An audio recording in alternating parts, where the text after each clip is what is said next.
Topic जो आहे section 67 वरती असणार आहे. सेक्शन 67 जो आहे तो पॉवर ऑफ इन्स्पेक्शन, सर्च आणि सीझर यावरती आहे आणि त्याविषयी काय तरतुदी आहेत हे आपल्याला पाहायचं आहे. पुढच्या 1 मिनिटामध्ये आपण सुरुवात करू या टॉपिकला.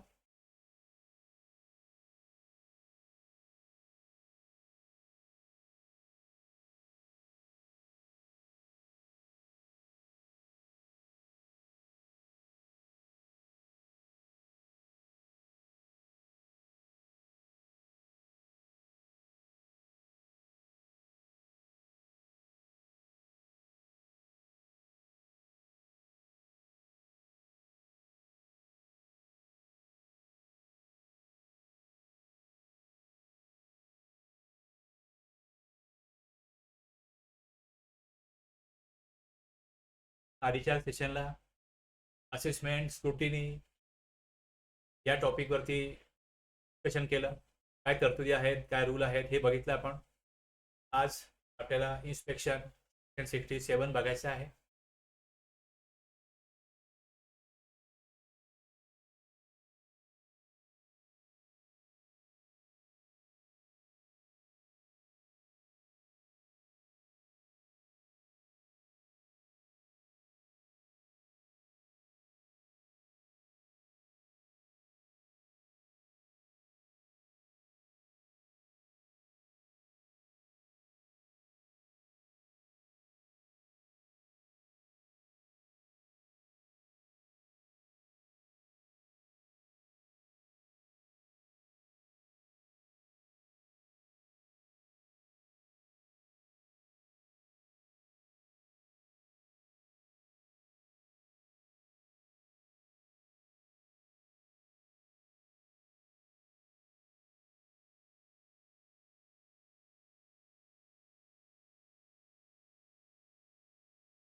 लगेच सुरुवात करणार आहोत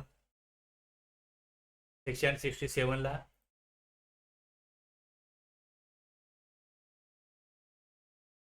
Rakesh sir, Tulshiram sir, good morning. आपण लगेच सुरुवात करू.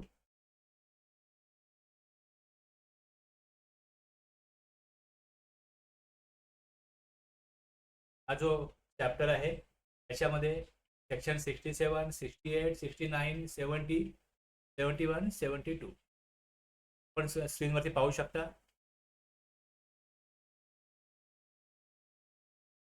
इथे हे सेक्शन दिसतात. त्याच्यामधलं मेजर सेक्शन जे आहेत ते 67 आणि 68 आहे. पुढे आपण रचना जी आहे या चॅप्टरची ते लक्षात घेऊया. ते इन्स्पेक्शन जे आहे सेक्शन 67 मध्ये, हे 67 मधलं जे इन्स्पेक्शन आहे हे जो व्यापारी आहे त्या व्यापाऱ्याच्या जागेचं इन्स्पेक्शन आहे. आणि 68 मध्ये inspection of goods in movement, इथे व्हेकल जे असं नॉर्मली ई-वे बिल ज्यावेळेस बनवलं जातं आणि गाडीतनं ट्रान्सपोर्टेशन गुड्स होत असतं त्यावेळेस त्याचं इन्स्पेक्शन होण्याविषयी पॉवर जी आहे ती सेक्शन 68 मध्ये आहे.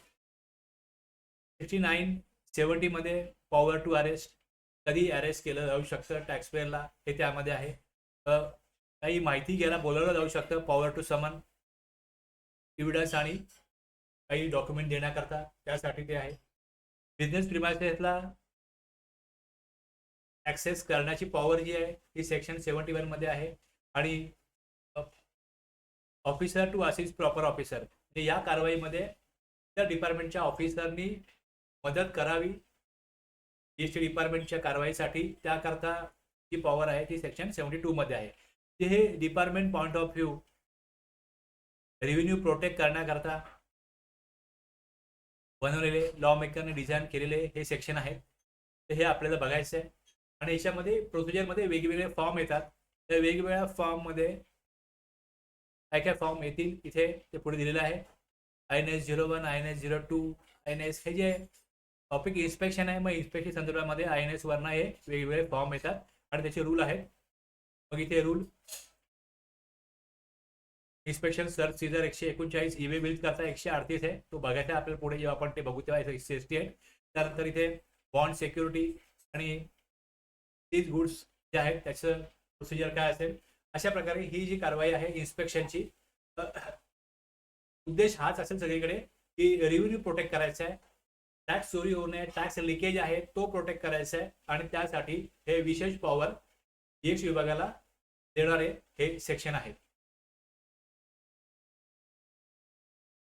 त्याच्यामध्ये या ज्या टर्म्स आहेत, इन्स्पेक्शन, सर्च, सीजर, त्यानंतर डिटेन्शन, कन्फिस्केशन, हे जे आहे हे शब्द तुम्हाला वारंवार येतील. त्यामुळे या शब्दांचा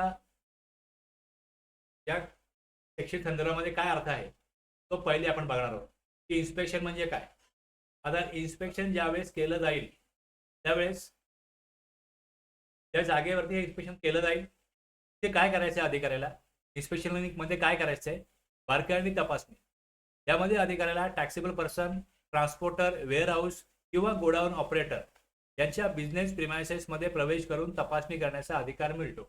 तर इथे प्रिन्सिपल प्लेस ऑफ बिझनेस असेल, ॲडिशनल प्लेस ऑफ बिझनेस असेल, किंवा त्या व्यक्तींचा माल अशा ठिकाणावर येतो जातो जे त्यांनी डिक्लेअर केलेलं नाहीये असे प्लेस असू शकतं, पण तिकडे त्यांचा माल आहे.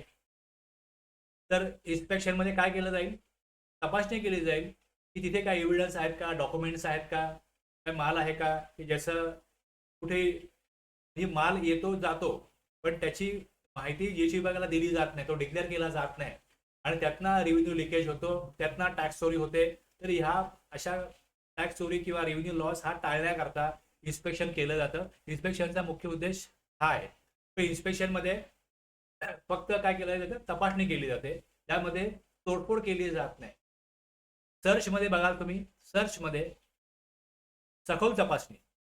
आता इथे लपवलेली वस्तू शोधणे, गुन्ह्याशी संबंधित पुरावे मिळवणे, म्हणजे हे जास्त स्ट्रिक्ट कारवाई असते इन्स्पेक्शन पेक्षा. सर्च जे आहे हे, आणि त्याला इथे कायदेशीर अधिकार दिला जातो, व्हॅलिड कायदेशीर अधिकार खालीच करता येतं, पण त्यामध्ये पण एक त्यांनी दिलेल्या काही चौकटी आहे, त्या चौकटीत राहून हे सगळं काम करायचंय सर्च. पुढे आपण सेक्शन वाचणार आहोत, पुढे तरतुदी वाचणार आहोत, त्यातनं आपल्याला हे कळणार आहे. पुढे आहे सीजर. आता याच्यामध्ये गुड्स ज्यावेळेस सापडले की ज्या गुड्स बद्दल काही डिक्लेरेशन नाहीये किंवा डॉक्युमेंट्स आहेत, अशा प्रकारे ज्यावेळेस गुड्स सापडले जातात आणि जे टॅक्स चोरीशी संबंधित आहेत असा संशय ज्यावेळेस विभागाला येतो, त्यावेळेस काय केलं जातं, तर दरम्यान सापडलेली वस्तू ताब्यात घेणे म्हणजे सीजर, किंवा इन्स्पेक्शन दरम्यान काय वस्तू सापडली. आता अशा प्रकारे ज्यावेळेस हे कारवाई चालू असते आणि त्यातनं ती वस्तू पुरावा एव्हिडन्स असू शकतो, म्हणजे टॅक्स चोरी आहे, रेव्हेन्यू लिकेज आहे, इलिगल आयटम, बेकायदेशीर वस्तू, त्यामध्ये ती फक्त सीज केली जाते. म्हणजे त्या वस्तूची सप्लाय करणं, ते गुड्स सप्लाय करणं, त्याची मुवमेंट करणं हे रिस्ट्रिक्ट केलं जातं. इथे सरकार फक्त नियंत्रण ठेवतं, मालकी सरकारकडे जात नाही, वस्तू सरकारच्या नियंत्रणाखाली असतात, एवढंच आहे सीजरमध्ये. त्यानंतर पुढे डिटेन्शन आहे. डिटेन्शन मध्ये काय केलं जातं, it means not allowing, seizure करायचं, सीज करायचं. डिटेन्शन म्हणजे वस्तू जप्त न करता तात्पुरत्या स्वरूपामध्ये रोखून ठेवणं. त्या मालकाला वस्तू वापरण्याची, हलवण्याची परवानगी नसते, पण ही पूर्ण जप्ती सीजर नसते, म्हणजे तात्पुरती जप्ती, टेम्पररी. इथे त्यांना काय केलं, रिस्ट्रिक्ट केलंय, रिस्ट्रेंट केलंय. आणि कन्फिस्केशन. आता याच्यामध्ये ओनरशिप राईट्स जे आहेत हे सरकारकडे जातात. म्हणजे इथे एखादी गाडी पकडली ज्यामध्ये काही गुड्स आहेत आणि त्या गाडीचा मालक जो आहे ते गुड्स घ्यायला पुढे येतच नाही, ते गुड्स कोणाचे आहेत हे कळत नाही. अशा वेळेस, किंवा जो टॅक्स जो आहे तो देत नाही, मिळत नाही, अशा वेळेस त्याला कायमस्वरूपी जप्ती केली जाते आणि मग त्या वस्तू सरकार विकून त्यातनं काय केलं जातं, जो रेव्हेन्यू लिकेज आहे तो वसूल केला जातो व मालकाच्या ओरिजिनल राईट संपतात आणि वस्तू सरकार मागची मालमत्ता होते. त्यामुळे इन्स्पेक्शन, सर्च, सीजर, डिटेन्शन थोडं ऑलमोस्ट सेमच आहे सीजर डिटेन्शन मध्ये. आणि कन्फिस्केशन हे जे आहे त्याच्यामध्ये एक तीव्रतेने वाढणारी आहे, त्यातलं जे त्याचा जो प्रभाव आहे तो जास्त तीव्र आहे. इन्स्पेक्शन पेक्षा सर्च जास्त तीव्र आहे आणि सर्च डिटेन्शन पेक्षा कन्फिस्केशन ही पूर्णपणे जप्ती आहे. तर याप्रमाणे वेगवेगळ्या परिस्थितीमध्ये हा अधिकार जो आहे हा जीएसटी विभाग वापरत असतो आणि त्यातनं काय केलं जातं, जी टॅक्स चोरी आहे त्यातनं जो टॅक्स रेव्हेन्यू लिकेज आहे तो त्यातनं काय केला तो रिकवर केला जातो. त्याकरता ही कारवाई इथे एक फार मोठी पॉवर डिपार्टमेंटला देते. पहिले आपण समजून घेतलं आहोत की कशा करता ही तरतूद आहे आणि कशा प्रकारे येता ह्याचा वापर केला जातो हे आपल्याला पुढे बघायचं आहे. तर हे आता जीएसटी मध्ये आपण सगळ्यात पहिलं जे आपण बघितलं सेक्शन ते हे आहे की सेल्फ असेसमेंट. ही जी प्रणाली आहे ही कशावर आहे की करपालन हे कशा प्रकारे कर भरायचे आहे हे टॅक्स पेअर वरती सोडलेलं आहे. त्यामुळे जिकडे कुठे कर चुकीगिरीचा संशय आहे, नोंदी लपवण्याची शक्यता आहे, बेकायदेशीर साठा, वाहतूक किंवा महसूल नुकसान होण्याचा तात्काळ धोका असतो, त्यावेळी तिथे ऑडिट आणि स्क्रुटिनीचा उपयोग वेगळ्या कारणासाठी आहे. आणि इथे डायरेक्टली परिस्थिती घडते आता इथे की माल घेऊन चाललेले आहेत त्याच्यावरती टॅक्स भरलेला नाहीये, बेकायदेशीर इथे माल वाहतूक होते, बेकायदेशीर साठा आहे. मग त्यावेळेस काय केलं पाहिजे, इमिजिएटली तिकडे इन्स्पेक्शन किंवा सर्च केलं पाहिजे आणि त्यातनं ही कर चोरी जी आहे ही शोधून काढली पाहिजे. आणि एकदा का अशा प्रकारच्या कारवाया डिपार्टमेंटनी वारंवार केल्या किंवा डिपार्टमेंट करतं हे कळलं तर मग अशा चोरांवरती काय येतं, नियंत्रण येतं. असे करचोर जे आहेत त्यांना मग भीती निर्माण होते आणि मग अशा घटना ज्या आहेत त्या कमी होतात किंवा थांबतात. इथे महसूल सर्वेक्षणासाठी कायद्याने इन्स्पेक्शन, सर्च, सिजर सारखे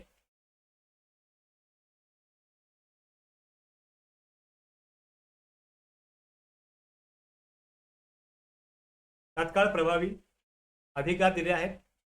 सेक्शन 67 ही तरतूद पुराव्यांची सुरक्षितता राखण्यासाठी, कर चुकवेगिरी रोखण्यासाठी आणि कायद्याची प्रभावी अंमलबजावणी करण्यासाठी वापरली जाते. आणि हे अधिकार विशिष्ट परिस्थितीमध्ये वापरले गेले पाहिजेत. कारणे व कायदेशीर अटी पूर्ण झाल्यावरच वापरायचे असतात. इथे मनमानी पद्धतीने हे सेक्शन किंवा ही पॉवर वापरू नये असं लॉ मेकरला अपेक्षित आहे. आणि उद्देश हा फक्त रेव्हेन्यू जो आहे हा प्रोटेक्ट करण्यासाठीच ही कारवाई केली पाहिजे. आता आपण जे सेक्शन 67 मध्ये जेव्हा येतो तेव्हा त्यामध्ये तुम्हाला दिसेल की त्यामध्ये 12 सबसेक्शन आहेत. या 12 सबसेक्शन मध्ये कशा प्रकारे तरतुदी दिलेल्या आहेत हे लक्षात घ्या. त्याकरता एक इकडे काय दिलेलं आहे की 12 सबसेक्शन मध्ये काय आहे हे थोडक्यात दिलेलं आहे इकडे की हे जे टॅक्सपेअर आहेत, ट्रान्सपोर्टर आहेत, वेअरहाऊस कीपर आहेत. ट्रान्झॅक्शन सुरू कुठनं होतं, ज्यावेळेस एखाद्या टॅक्सपेअरच्या फॅक्टरीमध्ये माल बनतो, मग तो डिस्ट्रीब्युटरकडे जातो, म्हणजे मग ट्रान्सपोर्ट होतो, तो वेअरहाऊसला जातो आणि तिथनं मग पुढे प्रॉपरली टॅक्स दिला जातोय का टॅक्स चोरी होते. तिथपासून पुढे मग गरज पडते की तिकडे जाऊन इन्स्पेक्शन करा की एखादा मॅन्युफॅक्चरर किती माल बनवतोय तो सगळा तो डिक्लेअर करतोय का, तो सगळा माल तो ज्यावेळेस ट्रान्सपोर्ट करतो तो सगळा डिक्लेअर करतो का, मग तो सगळा माल जो ट्रान्सपोर्ट करतोय तो विकतोय, सप्लाय करतोय, त्यावर प्रॉपरली टॅक्स भरतोय का.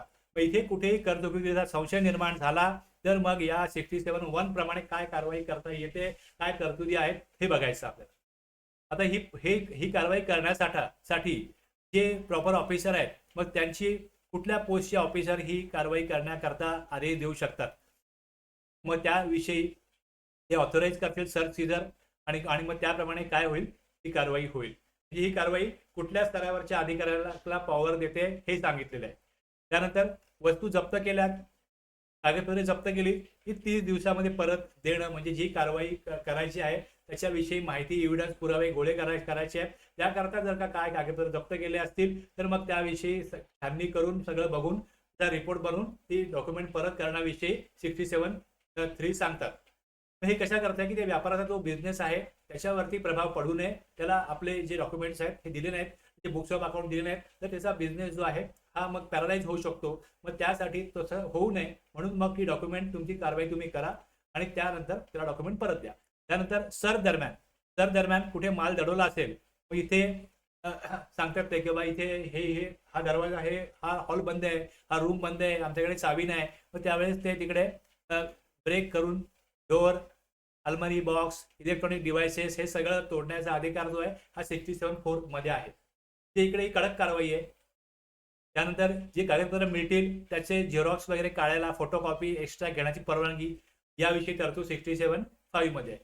त्यानंतर प्रोव्हिजन रिलीज, जर का कारवाईमध्ये त्यांनी सांगितलं की तुम्हाला कारवाई करायची करा, तुम्ही एव्हिडन्स शोधा, आमचा माल द्या, आम्ही तुम्हाला बॉन्ड सिक्युरिटी देतो आणि पेमेंट जे आहे, जर का आमचे काही इथे तुमच्या पुराव्यानुसार आम्ही काय टॅक्स देणं लागत असेल आम्ही पेमेंट करू, आता तुम्ही माल रिलीज करा आणि काय करायचंय तुम्हाला आम्ही सिक्युरिटी बँक गॅरंटी वगैरे देतो, ती दिल्यास मग काय होईल इथे प्रोव्हिजन रिलीज होईल. हे 67(6) मध्ये आहे. त्यानंतर मग हे सगळं घेतल्यानंतर त्यांना पुढे इन्स्पेक्शन झाल्यानंतर 6 महिन्यामध्ये नोटीस दिली पाहिजे आणि मग पुढची कारवाई जी आहे ती दिशा पुढची फिक्स झाली पाहिजे. जर तिथे नोटीस दिली गेली नाही तर मग गुड्स परत केले पाहिजे. पीओ कडून 6 महिने वाढ शक्य आहे, हे पण पुढे आहे. पहिले 6 महिने नॉर्मल आहे, आणखी 6 महिने वाढ घेतली जाऊ शकते. त्यानंतर इथे नाशिवंत माल वगैरे असतो किंवा धोकादायक गुड्स वगैरे असतात, केमिकल वगैरे, त्यावेळेस स्टोरेजमध्ये अडचणी असल्यास त्याचं डिस्पोजल कशा प्रकारे होईल किंवा ते डिस्पोजल कशा प्रकारे करायचं हे 67(8) मध्ये आहे. सीजर वेळी गुडची इन्व्हेंटरी रिपोर्ट तयार करणे हे 67(9) सांगतो.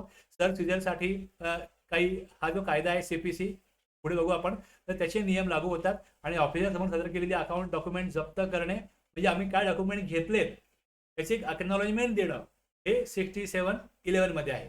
त्यानंतर ही सगळी कारवाई होते त्यावेळेस टॅक्स पेअर इनवॉइस बनवतात का, प्रॉपर सगळं करतात का, याकरता डिपार्टमेंटचाच एक व्यक्ती, त्यांनी ऑथोराईज केलेला व्यक्ती फेक कस्टमर म्हणून तिथे टेस्ट परचेस करण्याचा अधिकार जो आहे हा 67(12) मध्ये येतो. म्हणजे अशा प्रकारे हे जे तुम्ही बघाल यातनं रेव्हेन्यू प्रोटेक्ट करणं, सरकारचा जो रेव्हेन्यू आहे, जो टॅक्स आहे तो प्रॉपर कलेक्ट होण्याकरता, या कायद्याची अंमलबजावणी स्ट्रिक्टली होण्याकरता हा एक स्ट्रिक्ट सेक्शन जो आहे तो इथे हा बनवलेला आहे. तर हे बॅकग्राऊंड होतं इथपर्यंत या सेक्शनचं. आता आपण ऍक्च्युली सेक्शन टेक्स्ट जे आहे हे वाचायला सुरुवात करणार आहोत. 15 मिनिटं मी घेतलेली आहे, तुम्हाला पूर्ण कल्पना आली असेल की हा सेक्शन कशा करता आहे, कशा प्रकारे डिझाईन केलेला आहे. यस रिप्लाय करा. एक फ्रिक्वेन्सी सेट करण्याकरता मी इतकं आतापर्यंत जे बोललो त्यातला उद्देश, ऑब्जेक्टिव्ह, दिशा या सेक्शनची कशी आहे, कशा करता आहे हे तुम्हाला कळावं याकरता बोललो. जर तुम्हाला हे इथपर्यंत कळलं असेल, समजलं असेल, तुम्ही त्या फ्रिक्वेन्सीला आला असाल तर यस रिप्लाय करा.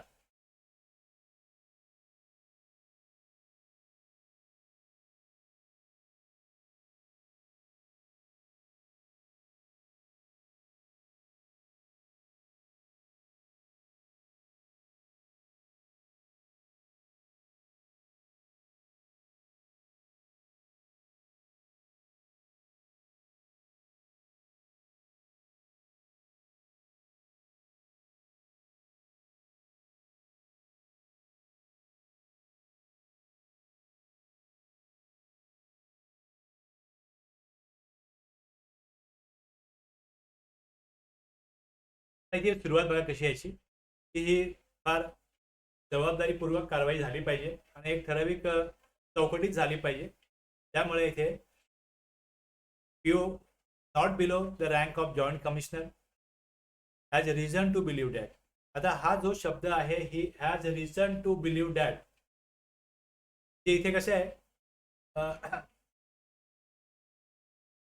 काही डॉक्युमेंट्स, काही पुरावे असं दर्शवतात की एक पर्टिक्युलर व्यक्ती आहे, टॅक्सेबल पर्सन, त्याच्याकडे त्यांनी काही ट्रान्झॅक्शन्स लपवलेले आहेत.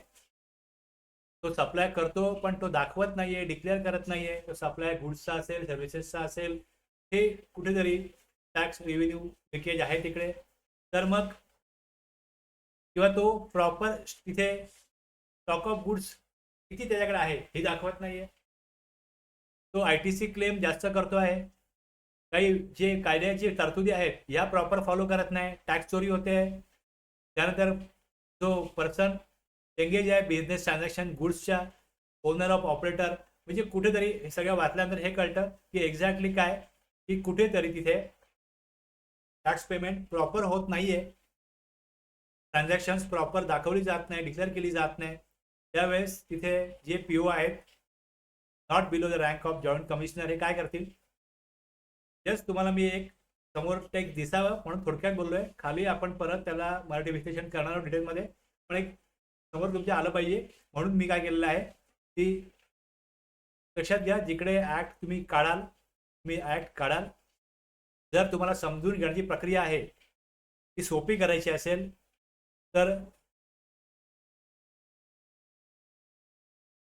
लोड होते. सांगतो तुम्हाला काय मी कसं करतो बघा. इकडे मी हे लाईन जी आहे हे सगळं तुम्हाला एकच लाईन असेल, ही एकच खूप मोठी लाईन असते, एकच वाक्य असतं आणि ते वाक्य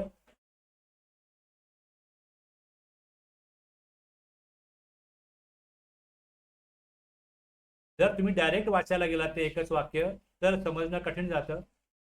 आता इथे बघा, तुम्ही वाचायला जाल, एकच वाक्य आहे, मध्ये कॉमा वगैरे येईल, ऑर येईल, अँड येईल आणि हे वाक्य खूप असं मोठं होईल.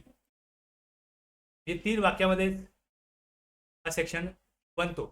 पण याच्यामध्ये बघा मी काय केलं, जसं जसं वेगळा विषय आला त्याला ॲरो दिला. तो ॲक्च्युली असं नाहीये, ॲक्टमध्ये असं नसतं. हे आपण समजून घेण्याकरता अशा प्रकारे स्प्लिट करतो. मग स्प्लिट केल्यानंतर मग आपल्याला समजायला सोपं जातं.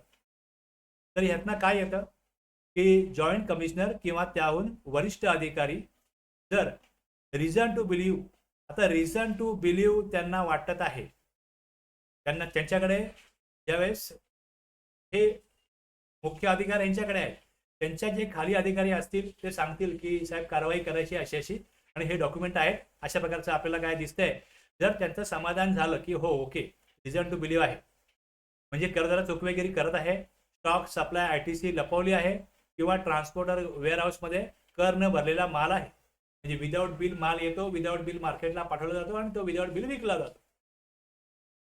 हे असं असतं, असं होतं. जर त्याचे पुरावे असतील तर कारवाई करा. मग ते लेखी परवानगीने, मग ती लेखी परवानगी म्हणजे रूल 139 जो आहे त्यातला फॉर्म जो आहे त्या फॉर्मनुसार इन्स्पेक्शन करण्यासाठी, लेखी परवानगीने इन्स्पेक्शन करण्यासाठी तिथे देश विभागाचे अधिकारी जाऊ शकतात. हा अधिकार सर्च नसून, आता ही प्रायमरी एक तरतूद आहे, म्हणजे इथे प्रोसिजर आहे ज्यामध्ये फॅक्ट व्हेरिफिकेशनचा पहिला टप्पा की वास्तव काय आहे हे बघा, म्हणजे एक कंट्रोल पॉवर आहे इथे, एका मर्यादेमध्ये राहून हे काम करायचं. हा ही एन्फोर्समेंट पॉवरचा एंट्री गेट आहे. 67(1) काय म्हणतात की हा एक एन्फोर्समेंट पॉवरचा एंट्री गेट आहे. प्रॉपर टॅक्स पेअर देत नसेल तर मग इथे काय सुरुवात होते, एन्फोर्समेंट ऍक्टिव्हिटी इथे सुरुवात होतात.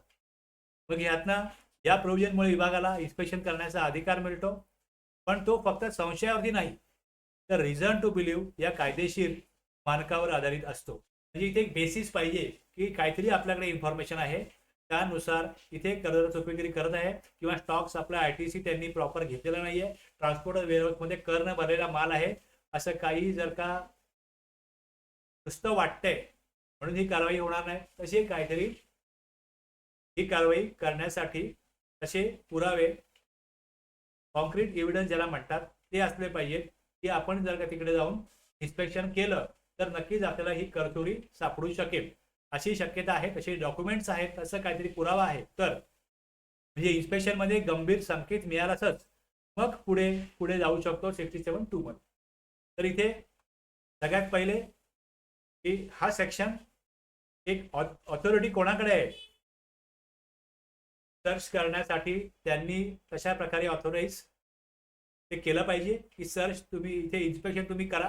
हे इन्स्पेक्शन करणारा अधिकारी जो आहे त्याच्यावर जबाबदारी असते की प्रॉपर पुरावे आहेत का तर इन्स्पेक्शन करा. मग ते जॉईंट कमिशनरपेक्षा खाली नसावे. हे जबाबदार व्यक्तीकडनं ही जी कारवाई आहे ती करण्यासाठी त्यांना त्यांचं अप्रुव्हल घ्यावं लागतं की तुम्ही काय करा, मी तुम्हाला या प्रकारे अधिकार जो आहे तो त्यांचा वापरून ते परमिशन देतात. आणि त्यानंतर हा जो अधिकार आहे फील्ड ऑफिसरच्या मर्जीवर नाही, फील्ड ऑफिसरकडे माहिती आली, पुरावे आले आणि त्यांनी जॉईंट कमिशनरला दिले तर मग ते पुढे त्याला ऑथोराईज करू शकतात आणि मग पुढे इन्स्पेक्शन होऊ शकतं. म्हणजे इथे सिनियर लेवल सॅटिस्फॅक्शनवर आधारित ही कारवाई आहे. इन्स्पेक्शन कधी करता येते, वस्तुनिष्ठ म्हणजे ऍक्च्युली फॅक्ट अशा पाहिजेत आणि मग रिझन टू बिलीव्ह हे प्रूव्ह झालं पाहिजे. त्यानंतर मग टॅक्सेबल पर्सनने काही सप्लाय लपवलेला आहे किंवा स्टॉक लपवला आहे, जास्त आयटीसी घेतला आहे, जीएसटी कायद्याच्या कुठल्याही तरतुदीचं उल्लंघन केलेलं आहे तर मग, किंवा ट्रान्सपोर्टर वेअरहाऊस गोडाऊन ऑपरेटरकडे कर न भरलेला माल आहे.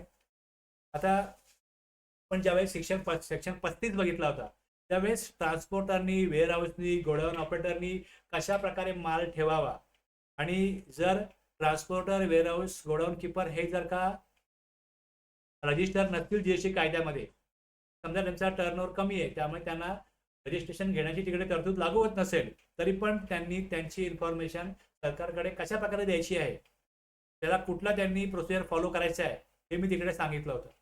आणि त्यानुसार ती माहिती कृषी विभागाकडे पोहोचते की आपल्या ज्युरिडिक्शनमध्ये किती ट्रान्सपोर्टर आहेत, वेअर हाऊस आहे, गोडाऊन की ऑपरेटर आहेत, याची माहिती डिपार्टमेंटकडे असते. त्यानुसार त्यांच्यावरती त्यांनी ते वाहतूक करतात, गुड स्टोअर करतात, त्याच्यावर देखरेख केली जाते आणि त्यानुसार प्रॉपर सप्लाय होतो की नाही, प्रॉपर सगळं टॅक्स कलेक्शन होतं की नाही, याच्यावरती एक वेगळा विभाग असतो, ते देखरेख करतात आणि त्यातनं ते इन्फॉर्मेशन एव्हिडन्स हे प्रोव्हाइड करतात आणि त्यातनं मग रिझन टू बिलीव्ह येतं आणि त्यातनं ही कारवाई सुरू होते. जी मालाची खात्याची मांडणी अशी आहे, टॅक्स इव्हिजन होण्याची शक्यता आहे, हे शोधण्याचं काम वेगळं डिपार्टमेंट इंटेलिजन्स ते करतात आणि त्यातून ती माहिती पुढे येते. किंवा स्क्रुटिनीमध्ये, ऑडिटमध्ये ज्यावेळेस दुसरा कुठला टॅक्स पेअर असतो त्यांच्याशी लिंक लागते, मग त्यांची माहिती घ्यावी लागते आणि त्यातनं कळतं की कुठली तरी एक पार्टी आहे, टॅक्स पेअर आहे, व्यापारी आहे, तो काय करतोय तिथे अशा प्रकारचा सप्लाय लपवतोय, स्टॉक लपवतोय आणि मग कायद्याचं उल्लंघन करून इकडे काय होतंय, रेव्हेन्यू लॉस होतोय, रेव्हेन्यू लिकेज होतोय. त्यावेळेस स्ट्रिक्टली टॅक्स रेव्हेन्यू कलेक्ट होण्याकरता ही कारवाई सुरू केली जाऊ शकते. जेसीला इन्स्पेक्शन सुरू करण्याचा अधिकार मिळतो. अशा परिस्थितीमध्ये ती कारवाई पुढे जाईल. मग इन्स्पेक्शनचा उद्देश इन्स्पेक्शन म्हणजे सर्च नाही, तो पहिला फॅक्च्युअल व्हेरिफिकेशन स्टेप आहे. इथे कर चुकवेगिरीचे संकेत आहेत का हे पाहण्यासाठी. जर इन्स्पेक्शनमध्ये काही गंभीर सापडले तर मग पुढचा टप्पा सुरू होतो सर्चची.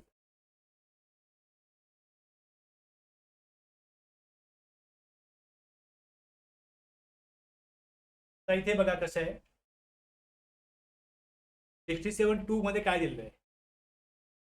तर मी याचा जर फॉर्म तुम्हाला दाखवला तर तुम्हाला थोडी आयडिया येईल कशा प्रकारे फॉर्म आहे. INS-01. आता याच्यामध्ये ऑथोरायझेशन फॉर इन्स्पेक्शन आणि सर्च. प्रश्न असा पडतो की डायरेक्टली तिकडे सर्चची पॉवर दिली जाऊ शकते का, की तुम्ही इन्स्पेक्शन हे अगदीच सॉफ्ट आहे आणि सर्च एकदम हार्ड आहे.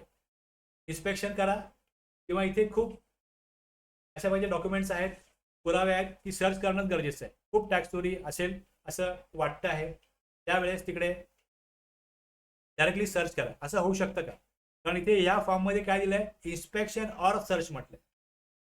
आणि जर इन्स्पेक्शन केलं आणि नंतर असं वाटलं की अरे इथे आपण इन्स्पेक्शनचा जरा परमिशन आणलेली आहे, इथे सर्च करण्याची गरज आहे, ते आपल्याला गडे मोडदे उघडायला लागतील तरच कळणार आहे. सर्च करायला पाहिजे, इन्स्पेक्शनने काय होणार नाही. तर मग त्यावेळेस पहिल्यांदा इन्स्पेक्शनची पॉवर आहे, मग ती सर्चमध्ये कन्वर्ट होऊ शकते का, किंवा पहिल्यांदाच सर्चची पॉवर मिळू शकते का. तर आपल्याला नॉर्मल पहिले इन्स्पेक्शन करू, जर गरज पडली तर सर्च करू, एवढं स्ट्रिक्ट जाऊ. तर आपल्याला इन्स्पेक्शन करूनच जर का सगळं टॅक्स चोरी टॅक्सपेअरनी कबूल केली तर मग आपल्याला जास्त तिथे सखोल काही तोडफोड करायची गरज नाही, मग सर्च करायची गरज नाही. लक्षात घ्या, इन्स्पेक्शन ही एक सॉफ्ट कारवाई आहे आणि सर्च ही अगदी हार्ड कडक कारवाई आहे. ते तोडफोड करण्याचा आपण अधिकार आहे, सेक्शन पुढे आहेत ते पॉवर देतात. तर ह्याच्यामध्ये पहिल्यांदा काय केलं गेलंय, 67(1) मध्ये इन्स्पेक्शन विषयी तरतूद आहे. आता या रूलमध्ये मात्र आणि या फॉर्म मध्ये मात्र तुम्ही बघाल तर तुम्हाला इकडे ऑर दिल्यामुळे या एकाच फॉर्ममध्ये ऑरमुळे हे 3 प्रकारचे कोणावरती कारवाई करायची हे पहिले येतं. त्यानंतर खाली यातनं कुठली पॉवर दिली गेली आहे, 67(1) ची पॉवर दिली गेली आहे का 67(2) ची पॉवर दिली गेली आहे. बघा आता, म्हणजे या एकाच फॉर्म मध्ये आयदर तुम्ही 67(1) नी कारवाई करा किंवा 67(2) नी कारवाई करा, अशा प्रकारे ऑथोरायझेशन मिळतं.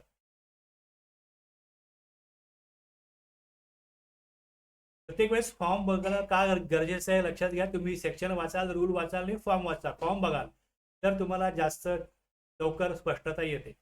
आणि याला वेळ द्यावा लागतो, क्वालिटी टाइम द्यावा लागतो, तरच तुम्ही हे करू शकता. तुम्ही कामावरून थकून घरी गेलाय आणि तुम्हाला आता अभ्यास करण्याची फ्रिक्वेन्सी नाहीये, तर तुम्ही नाही वाचणार, नाही अभ्यास केला जाणार. त्याकरता तुम्ही ठरवलं पाहिजे की अरे जाईन घरी, जरा रेस्ट करीन, थोडासा आराम करीन आणि मग थोडं रोज अर्धा तास तरी करीन, मग तुमचं सगळं हे होऊ शकतं. याला वेळ द्यावा लागेल. आता हे जे आपले क्लासेस आहेत, मी रेकॉर्डेड क्लासेस 1 वर्षाकरता व्हॅलिडिटी का देतो? 1 वर्षामध्ये तुम्ही असा वेळ ठरवा, काढा आणि ठरवा की 1 वर्षामध्ये सगळं आपल्याला हे समजून घ्यायचं आहे. तर तुमचं होऊ शकतंय. खूप वेळ घेणार आहे आणि ह्याला असा क्वालिटी वेळ लागतो. आता झोपेतनं उठलो आणि वाचायला सुरुवात केली असं नाहीये. एक फ्रिक्वेन्सी आहे, त्या फ्रिक्वेन्सीला हे असलं पाहिजे. एनिवे आता आपण येणार आहोत 67-2 ला. आता ह्या 67-2 मध्ये मी ज्या प्रकारे मांडलंय, समजून गेला, सोपं जाईल असं मांडलंय. त्यात परत प्रोवायझो आहे. किती प्रोवायझो आहेत ते बघा. आपण डायरेक्टली आता येऊ मराठी विश्लेषणमध्ये. कन्स्पिरेशनमध्ये गुड्स असल्यास सर सिरियससाठी अधिकृत. आता या पॉवर काय याच्यात ते बघा. आता पहिले ऑथरायझेशन कोणी द्यावं? जॉईंट कमिशनरपेक्षा कमी दर्जाचा अधिकारी असा कामा नये. Proper officer. इन्स्पेक्शन 67-1 दरम्यान. आता इथे काय म्हटलंय? पहिले पॉवर होती 67-1चीच, म्हणजे फक्त इन्स्पेक्शनची किंवा इतर कोणत्याही मार्गाने. हे पहिले इन्स्पेक्शन साठी ऑथराईज केलं होतं. किंवा आता इथे हे जे अधिकारी आहेत त्यांना पॉवर आहे की तुम्ही काय करा, 67-2 साठी ऑथरायझेशन द्या. रिझन टू बिलीव्ह आहे त्यामध्ये. तर कोणताही माल जप्तीस पात्र आहे किंवा कागदपत्रे, खाती, वस्तू लपवून ठेवली आहेत, तर मग डायरेक्टली तिकडे सर्च आणि सीझरचा अधिकार करण्याची परवानगी दिली जाऊ शकते. जर परमिशन 67-1 प्रमाणेच आहे आणि नंतर जर गरज पडली तर मग परत तिकडे INS-1 घेऊन सर्चसाठी परमिशन घ्यावी लागेल, असा याचा अर्थ निघतो की नाही? तुम्हाला काय वाटतंय बघा. इकडे काय म्हटलंय आपण बघतोय 67-2. त्यात हे म्हटलंय की जर लिखित आदेशाने दुसऱ्या अधिकाऱ्याला सर्च करण्याची परवानगी ते देऊ शकतात, पण केव्हा केव्हा विशिष्ट परिस्थितीमध्ये हे दिली जाऊ शकते. परिस्थिती आहे तशी, आणि ही परिस्थिती आहे हे कधी कळलं?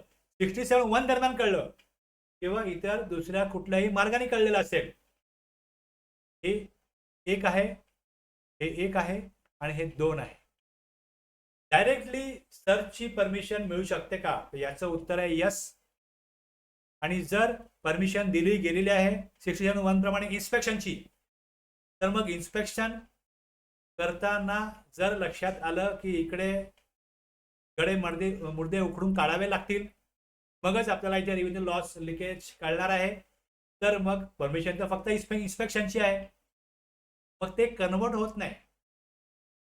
जे इन्स्पेक्शनचं परमिशन आहे ते कन्वर्ट होत नाही ऑटोमॅटिक सर्चमध्ये.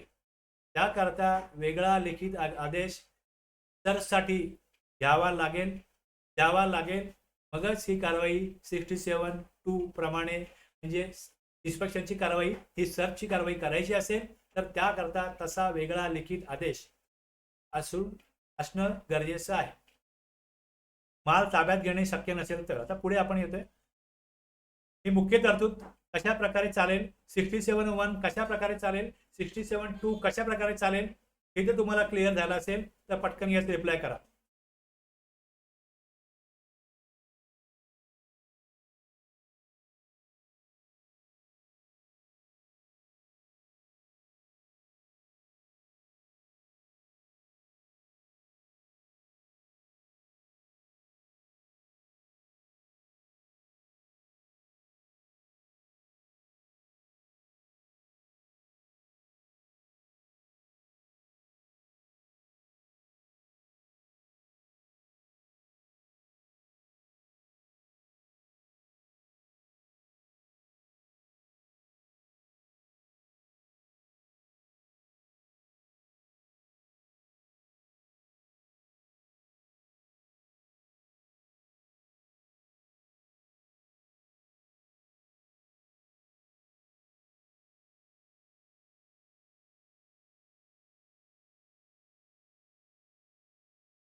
आता इथे प्रोव्हायझो आहे, ही आता मुख्य तरतूद आहे ती तुम्हाला समजावून सांगितलेली आहे. आता इथे प्रोव्हायझो आहे, त्या प्रोव्हायझो प्रमाणे आपल्याला पुढे आता काय तरतूद आहे हे समजून घ्यायचं. इथे प्रोव्हायझो प्रमाणे माल ताब्यात घेणे शक्य नसेल तर, जे इथे काही असा माल आहे जो डिक्लेअर केलेला नाहीये, त्याच्यावरती प्रॉपरली टॅक्स रेव्हेन्यू लिकेज आहे असं वाटत आहे. आणखीन त्या पुढे कारवाई पुढे जाईल, अशा प्रकारे जाऊ शकते.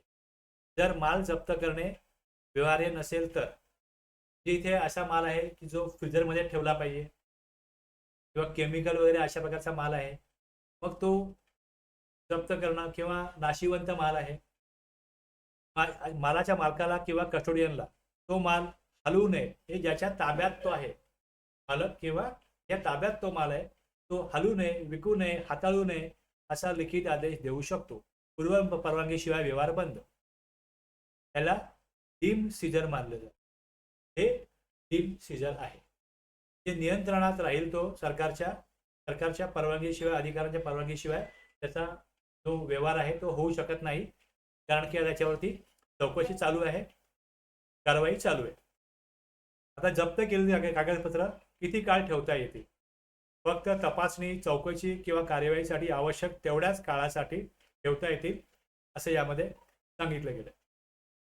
डॉक्युमेंट्स और बुक्स और things so seize shall be retained by such officer only for so long as may be necessary for their examination and for any inquiry or proceedings under this act. जे गरज असेल ती document ताब्यात घ्या आणि तपासणी, चौकशी, कारवाईसाठी आवश्यक तेवढाच काळासाठी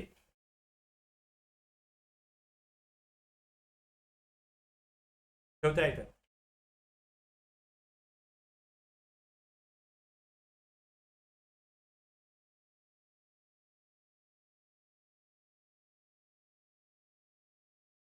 तुळशीराम सर, तुम्ही प्रश्न विचारताय की अधिकारी इन्स्पेक्शन मध्ये मागील किती वर्षापासून तपासता येतो? तर हा प्रश्न तुमचा जो आहे हा बघा थोडा असा फसवा वाटतो. कारण की गुड्स हे गुड्स आहेत. गुड्स हे गुड्स आहेत. ओके, लक्षात घ्या. हे गुड्स मॅन्युफॅक्चर कधी झाले किंवा त्यांनी परचेस कधी झाले, कधी केले, ते स्टॉकमध्ये आहेत. डिपार्टमेंट एवढंच बघणार की जे गुड्स स्टॉकमध्ये आहेत त्यामध्ये प्रॉपरली ते परचेस केले, त्याचं बुक्स ऑफ अकाउंटमध्ये एंट्री आहे का, त्याचं परचेस केल्याचे डॉक्युमेंट आहे का, ते इथे कसे पोहोचले, त्याचं ईवे बिल वगैरे आहे का. तुम्ही ज्या आधारावरती प्रश्न केलाय तुळशीराम सर, तो कसा आहे की रिटर्न फाईल केलं, सुटीनी करायची आहे किंवा त्याला डिमांड नोटीस पाठवायची आहे, त्यावेळेस मग त्यांनी GSTR 9 कधी भरला तिथपासून काउंट करा, किंवा ते ट्रान्झॅक्शन कुठल्या वर्षाचं आहे तिथपासून पुढे टॅक्स भरलेला नाहीये. आपण असेसमेंटला बघितलं की 5 वर्ष होतं ट्रान्झॅक्शन, त्यांनी GSTR 3 भरलाच नाहीये म्हणजे टॅक्स भरला नाहीये, आणि मग त्याला नोटीस पाठवा, त्याला टॅक्स भरायला सांगा. मग तिथे तुम्हाला एक डेट मिळते की ते ट्रान्झॅक्शन किंवा ते ऑब्लिगेशन, तो रिटर्न, ते प्रोसिजर त्यांनी कधी करायला पाहिजे होती. तसं तुम्ही जो प्रश्न विचारताय की अधिकारी इन्स्पेक्शन मध्ये मागील किती वर्षापासून तपासता येतो, तर ह्या प्रश्नामध्ये तुम्ही अशा प्रकारे काय दर्शवू इच्छिता तेच क्लिअर होत नाही. तसं इथे रिव्ह्यू भरायचा होता मार्च 23, हे आपल्याला कळतं, तरी बिझनेस बंद केला. हे सर 1 फाईल केला, तरी फाईल नाही केला म्हणजे टॅक्स नाही भरला. मग बिझनेस बंद केला त्यांनी फायनल रिटर्न नाही भरला, फायनल रिटर्न मध्ये त्याचे अपेक्षित स्टॉक, कॅपिटल गुड्स हे येतात, आणि मग त्याच्यावर काय लायबिलिटी आहे का ते कळतं. त्यामुळे ते येण्याकरता मग कारवाई आहे ती.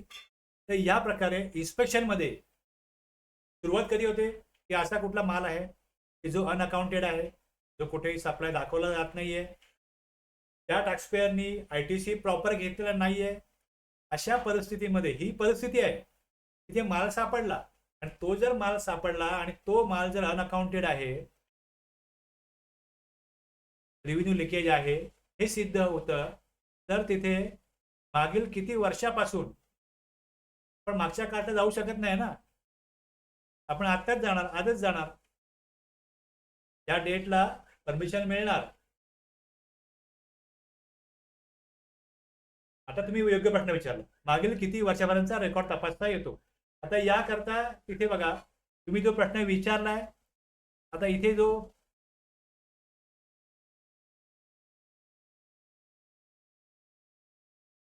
हा सेक्शन जो आहे ते सांगितलं गेलेलं आहे, म्हणजे अकाउंट रेकॉर्ड्स मेंटेन कुठल्या प्रकारचे करायचे, कसे करायचे, हे सेक्शन 35 मध्ये सांगितलं गेलंय. सेक्शन 35(1) प्रमाणे काय करा, every registered person required to keep and maintain records 35(1) प्रमाणे सांगितल्याप्रमाणे करा. आणि पुढे काय म्हटलंय, शॅल रिमेन. आता हा सेक्शन 36 काय म्हणतो, period of retention of accounts.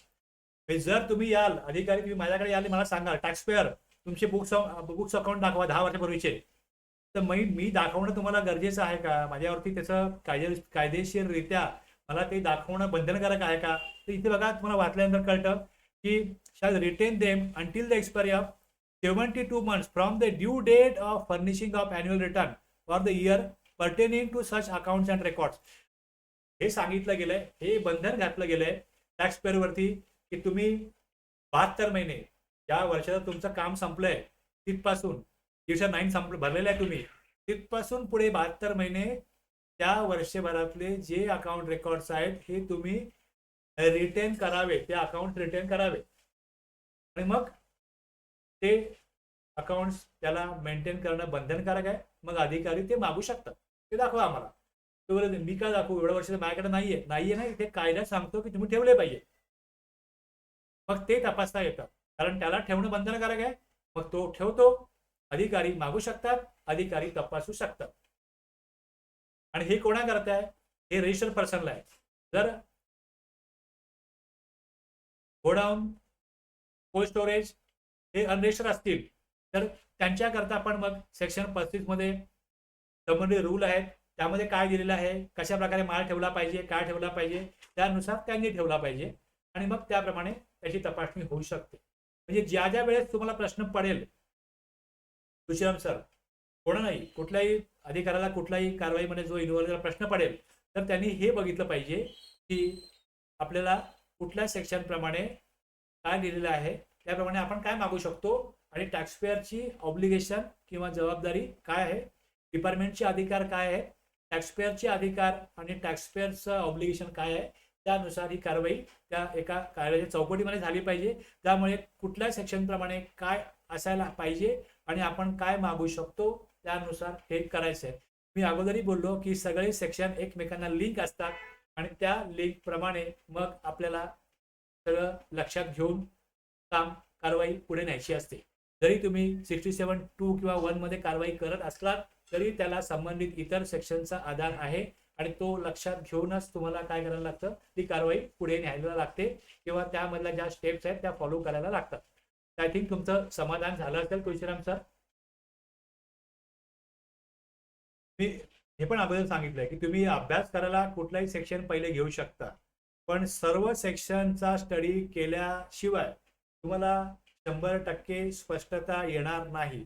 100% स्पष्टता तेव्हाच येईल जेव्हा तुम्ही हे सगळे सेक्शन आणि रूल वारंवार वाचाल आणि मग तुम्हाला त्याचं लिंक जे आहे ते लक्षात येईल.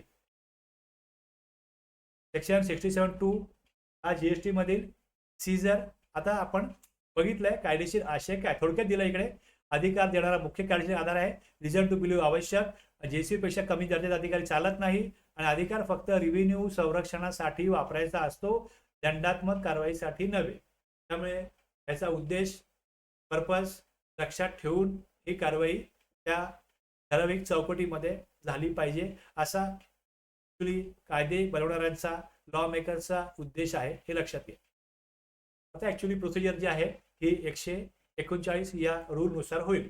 म्हणजे एक आपण बघितला 67(1) ज्यामध्ये इन्स्पेक्शनची पॉवर आहे, 67(2) मध्ये सर्चची पॉवर आहे, आणि त्याचा आपण फॉर्म बघितला ज्यामध्ये आपल्याला एकाच फॉर्म मध्ये जे INS 1 मध्येच आयदर तुम्ही इन्स्पेक्शन करावं का सर्च करावं हे सांगितलेलं आहे.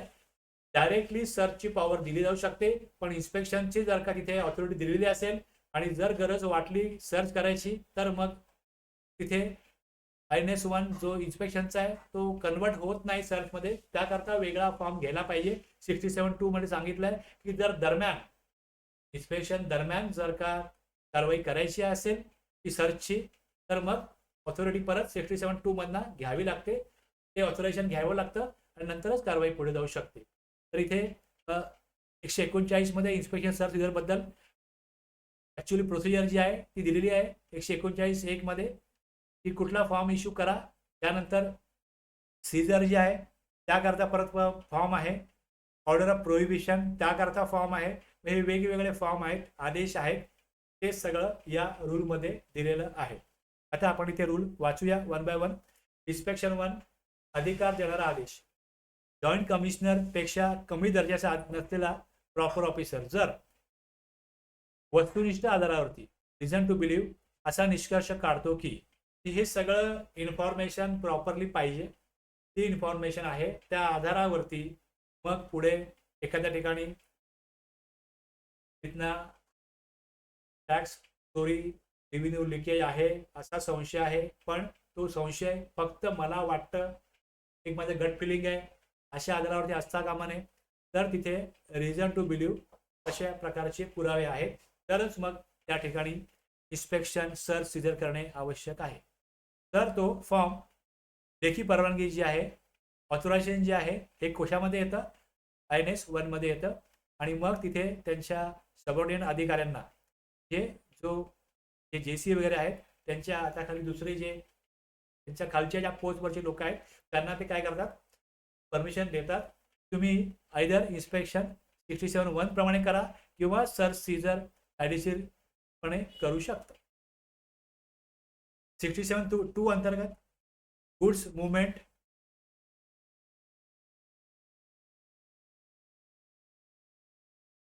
गुड्स, डॉक्युमेंट्स, बुक्स, थिंग्स जप्त करायचे असतील तर मग इथे INS 1 नी कारवाई सुरू होईल आणि नंतर जप्त करायचे असतील तर मग पुढे फॉर्म GST INS 02 मध्ये औपचारिक जप्ती आदेश काढणे बंधनकारक आहे.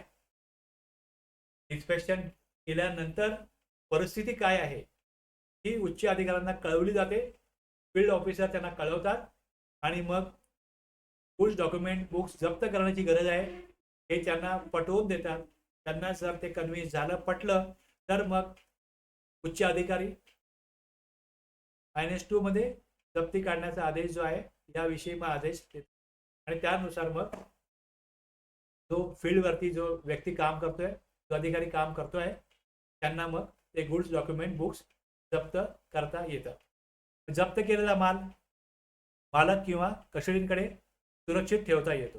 आता जप्त केलेल्या मालाचा ताबा जो आहे हा कशा प्रकारे ठेवला जाईल, तर जप्त केलेला माल जो आहे हा मालक किंवा गोडाऊन आहे, जिकडे माल ठेवला आहे, कोल्ड स्टोरेज आहे, त्यांच्याचकडे ठेवला जातो. पण त्यांना तो तुम्ही कुठल्याही प्रकारे सप्लाय करू नये, हलवू नये, वापरू नये, विकू नये, याकरता तिथे त्यांना सांगितलं जातं जोपर्यंत अधिकाऱ्याची लेखी परवानगी मिळत नाही. ही पॉवर आलेली आहे की पहिल्यांदा इन्स्पेक्शन होईल,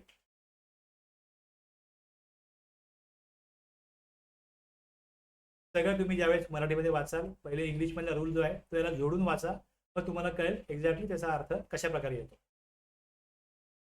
सीझर शक्य नसेल तेव्हा, जर प्रत्यक्ष जप्ती करणे व्यवहार्य नसेल तर अधिकारी INS 3 देऊन मालावरती लीगल लॉक, प्रोहिबिशन लावतो, माल तिथेच राहतो पण वापर हलवणे बंद होते. हे INS 3 मध्ये होतं. आणि जप्ती करताना अधिकारी माल कागदपत्रांची सविस्तर यादी, मालाचा इन्व्हेंटरी तयार करतो, वर्णनप्रमाणे मॉडेल इत्यादी. आणि आता ही जी यादी आहे हे पण तुम्ही जेव्हा आता फॉर्म बघाल तुम्हाला जास्त क्लिअरली कळेल कशा प्रकारे फॉर्म मध्ये सगळं दिलेलं आहे. INS 1 मी तुम्हाला दाखवला, त्याच प्रकारे तुम्ही इकडे खाली INS 2 जो आहे तो बघा, ऑर्डर ऑफ सीझर, रूल कुठला त्याला लावलेला आहे ते पण दिले तिकडे फॉर्म मध्ये, कशा प्रकारे त्याची डिटेल ऑफ गुड्स, म्हणजे ही फील्ड ऑफिसरला ही सगळी माहिती बनवावी लागते, द्यावी लागते, त्यानंतर मग हा आदेश काढला जाऊ शकतो.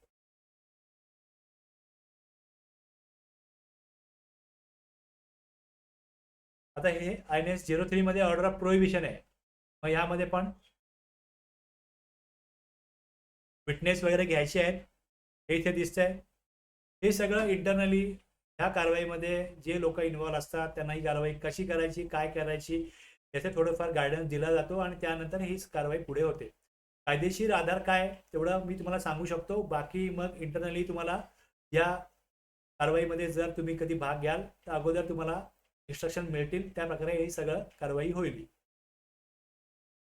ह्यामध्ये पण मग डिस्क्रिप्शन ऑफ गुड्स आहे, क्वांटिटी और युनिट आहे, मार्क, मॉडेल, ज्या वस्तू घेतलेल्या आहेत त्यांचा इथे मेक कुठला आहे, मग कम्प्युटर आहे, मग कम्प्युटर सॅमसंगचा आहे कुठला आहे, ती कुठे वस्तू असतील त्याविषयी माहिती आहे. Signature of witness. ही कारवाई पारदर्शक व्हावी याकरता या प्रकारच्या प्रोसिजर आहेत. टॅक्सपेअर हा काय चोर नाहीये, पण त्यांनी रेव्हेन्यू लॉस केलाय, रेव्हेन्यू चोरी केली आहे. मग ही चोरी एका वेगळ्या स्तरावरची आहे, पण त्याला त्याच स्तरावरती हे काय केलं पाहिजे, कारवाई झाली पाहिजे. आणि कधी कधी असं होऊ शकतं की काही गुड्स अनअकाउंटेड राहिले, उद्देश नव्हता टॅक्स चोरी करण्याचा, मग त्यावेळेसही असं पकडलं जाऊ शकतं.